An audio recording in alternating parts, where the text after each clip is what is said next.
Happy Breathers Day, breathe Thursday, breathe every day. And on Thursday, we talk about breathing. One of the big concepts I wanted to get out this week is something I find I have to talk about a lot, and therefore I've created this fitness basics plan. So if you know someone who wants to get going with fitness, feels a little lost, or just needs a little guidance in terms of getting started with their fitness journey, hit me up. So Fitness 101, one of the basics here is breathing, cardiovascular fitness. VO2 max is one of the gold standards for how long we will live, because all it is looking at is how well we can breathe in oxygen and push out carbon dioxide, meaning we are creating this nice exchange of gases. Therefore, we are healthier, just like in our car where I'm sitting right now.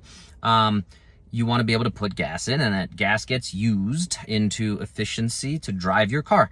Oxygen comes in, you want to be able to get it to your cells and use it efficiently. So really simply, get it assessed if you can. There are some different ways. You see the mask on, it's looking at that, treadmill test, push you hard, all that good stuff. And then we get a number at the end of that, be objective with that.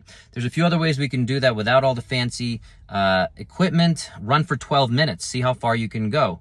Row for 12 minutes. Bike on the assault bike with the arms for 6 minutes, a modified Cooper test. So there's a couple different ways. In terms of programming, here's the $1 million solution. And I'm going to give credit to Andy Galpin, Dr. Andy Galpin, for this one. He's all over that podcast circuit and all that kind of stuff. I was just listening to another podcast with Dr. Peter Attia. All those guys, Huberman, Attia, Andy Galpin, they're in this kind of, I forget the term, they're trying to come up with something to call them, these kind of interesting side rebels of health or whatever, but I'm a big fan of all that. So Dr. Andy Galpin talks about at least get 3 workouts a week in, focusing on your cardiovascular fitness. If you're only going to get 3 in, and they don't have to be super long, number 1 is going to be high intensity. It doesn't have to go in that order. You can change up the order. High intensity meaning if I'm going to do even 30 seconds of really hard work, maybe I need to rest 2 minutes, and maybe I repeat that cycle for 5 times, 6 times, whatever you're capable of. You got to start somewhere. But high intensity includes really being able to push into that 9 out of 10, 10 out of 10 effort, where you're definitely going as hard as you can, and that's going to be relative for everyone. So anyway, one really high intensity piece, we can go more in depth on that. Before you start any of this, you should get assessed. You should speak to someone so you get a little better understanding of this. But if you have some understanding of intensity, this is a good place to go. So high intensity, number 1. Number 2, this kind of mixed modal CrossFit style piece where you do 20 to 30 minutes of kind of just cycling through, and you want to be in this is the medium one, right? This is the Goldilocks theory. This is the medium one. This is the right kind of dosage. If you can mix that in, that is phenomenal. So you're kind of doing intensity pieces. So let's say you do 1 minute of push-ups, 1 minute of sit-ups, 1 minute of plank, 1 minute of biking, rowing, whatever. That's kind of the F45 theory. They do 45-second stations, give you a little bit of transition between each station. They're doing that cycle for 45 minutes. It's a class, it's a thing. But yeah, there's no perfect solution to any of these, but high intensity, kind of that middle, crossed, mixed modal, whatever you want to call it. And then the third one would be this long, slow duration. There's a piece about zone 2 training. Dr. Peter Attia is a big fan of that, but zone 2 is not always the way you have to go there.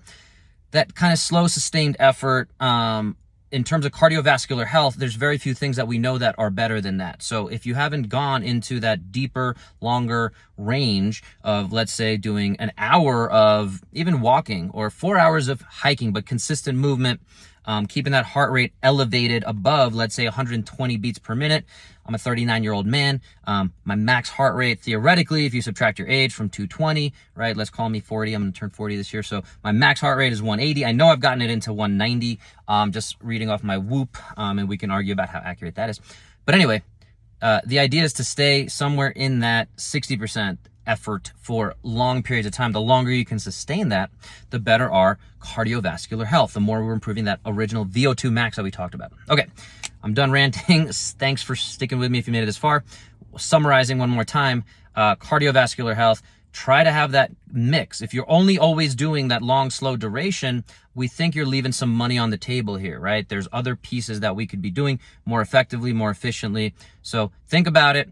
talk about it, get someone who can guide you with it, invest in a trainer, in a coach, in a doctor of physical therapy.